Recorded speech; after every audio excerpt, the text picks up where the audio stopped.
Ay, wala nga eh. Ano magagawa ko? Eh kuya, mahigit 6 years na po kami nakatira dito eh. Tapos Hindi ko naman tinatanong yon. Basta wala yung pangalan dito, hindi mabibigyan ng relief goods. Tagasan ka ba? Hindi mabibigyan ng relief goods. Afternoon, madam. Yung pinapuntahan ni Cap Ah. sa relief. Ay, kabaha din. Okay, anong pangalan? Ann. Kaya lang hindi ko makita. Di ba, carry na yan. Kaibigan mo si Cap. Yes. Sa loob, may pa-catering doon ng mga kilala ni Kapitan. Talaga. Pasok. Thank you. Okay, ganda. Sa barangay hall, okay? Okay, bye. Bilis. kuya, kumuha po sana ako ng relief goods. Relief goods. Opo. Bakit? Tagasan ka ba? Kasi lang po kami.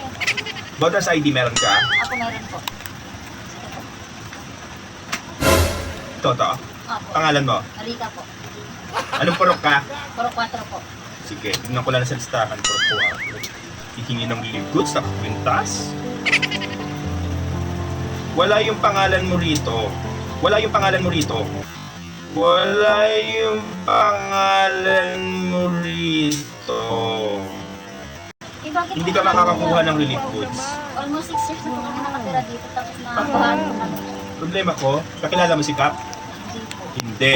Ang mga nandito sa listahan, kaibigan ni Cap, pamangkin ni Cap, kakilala ni Cap, kamadyungan ni Cap, kainuman ni Cap, jowa ni Cap. Okay? Kung hindi ka kakilala ni Cap, alis. O sige, eto na sa'yo. Pwede na yan. Thank you po. Bago.